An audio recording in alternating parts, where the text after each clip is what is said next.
যারা নতুন কোনো লেবাসে আবার ফেসিবাদকে কায়েম করতে চাইবেন, মনে রাখবেন যে প্রজন্ম তৈরি হয়েছে এরা সুপ্ত আগ্নেয়গিরির মতো। যে নেত্রী তার নেতাকর্মীদেরকে এত বড় একটা বিপদের মুখে ঠেলে দিয়ে সে হেলিকপ্টারে করে পার্শ্ববর্তী দেশে পালিয়ে যেতে পারে, সে নেত্রীর প্রতি আনুগত্য প্রকাশ করে এখন যারা আবার মাথা ছাড়া দিয়ে ওঠার চেষ্টা করছেন, আমি তাদেরকে বোকার স্বর্গ ছাড়া, তাদেরকে বোকা ছাড়া আসলে কিছুই মনে করি না। তিনি আমাদের পার্শ্ববর্তী যে রাষ্ট্র, আপনাদের বর্ডারের পাশেই আধিপত্য বিরাজ করার জন্য বাংলাদেশে চেষ্টা করে, আমাদেরকে অর্থনৈতিক ভাবে থেকে শুরু করে কালচারালি, ইভেন পানি দিয়েও আমাদের উপর আধিপত্য বিরাজ করে। শুষ্ক মৌসুমে আমাদের পানিগুলোকে আটকিয়ে রাখেন বাঁধ দিয়ে, তখন খরা তৈরি করে এই ভূখণ্ডে। আবার যখন বর্ষার সময় পানি বেড়ে যায় তখন সে বাঁধগুলো সরিয়ে দেয় এবং সেখান থেকে পানি এসে আমাদের এখানে বন্যা তৈরি করে। পঞ্চগড়ে বন্যা হয় তো, এর জন্য দায়ী কারা? এই পার্শ্ববর্তী রাষ্ট্রের আধিপত্যবাদ দায়ী। আবরার ফাহাদ এই আধিপত্যবাদের বিরুদ্ধে, পানি সন্ত্রাসের বিরুদ্ধে কথা বলেছিলেন। এই কারণে এই আধিপত্যবাদের যারা দোষর ছিল তারই বন্ধু, তারাও ঠিক একই পদ্ধতিতে মেধার স্বাক্ষর রেখে বুয়েটের মতো গুরুত্বপূর্ণ শিক্ষা প্রতিষ্ঠানে চান্স পেয়েছিল।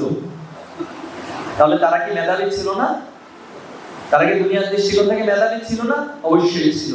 কিন্তু মেধাবী হওয়ার পরেও তাদের মধ্যে মনুষ্যত্ববোধ জাগ্রত করতে তারা পারেনি।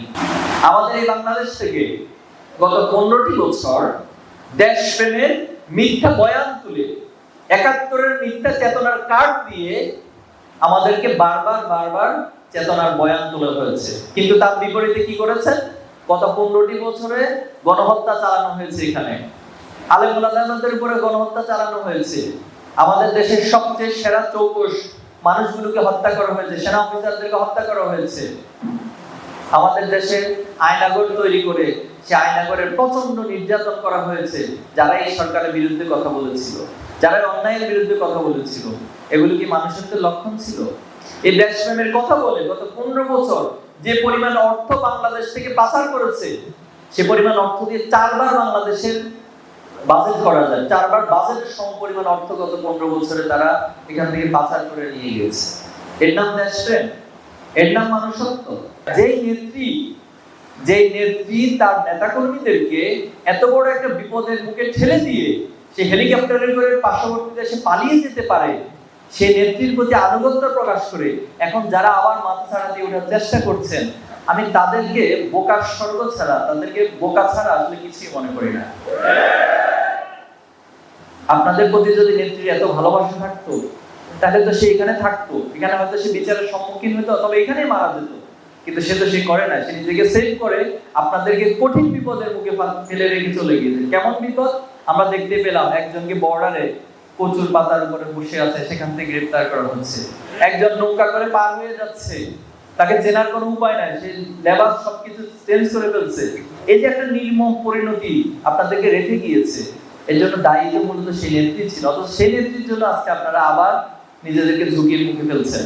এজন্য আমি তাদেরকে এই সংক্রান্ত বিষয়ে সংশোধন এবং সতর্ক হওয়ার জন্য অনুরোধ জানাবো। পাশাপাশি যারা নতুন কোনো লেবাসে আবার ফেসিবাদকে কায়েম করতে চাইবেন, মনে রাখবেন যে প্রজন্ম তৈরি হয়েছে এরা সুপ্ত আগ্নেয়গিরির মতো। এরা যে কোনো সময় যে কোনো প্রেক্ষাপটে আবার জ্বলে উঠতে পারে, কারণ এরা কখনো কোনো ফেসিবাদকে, কোনো অন্যায়কে, কোনো জুলুমকে মেনে নেবে না। এজন্য যদি আপনারা ওদের ভবিষ্যতে সেটা করেন, তাহলে আপনাদের পরিণতিও কিন্তু অতীতের ফেসিবাদের মতো, অতীতের ফেরাউনদের মতো, অতীতে যারা যখন যেখানে জুলুমতন্ত্র কায়েম করেছিল তাদের যে পরিণতি হয়েছে, বাংলাদেশে যদি আবার কেউ সেটা কায়েম করে তাদেরও ঠিক সেই পরিণতি অথবা তার চেয়ে খারাপ পরিণতি বরণ করতে হবে।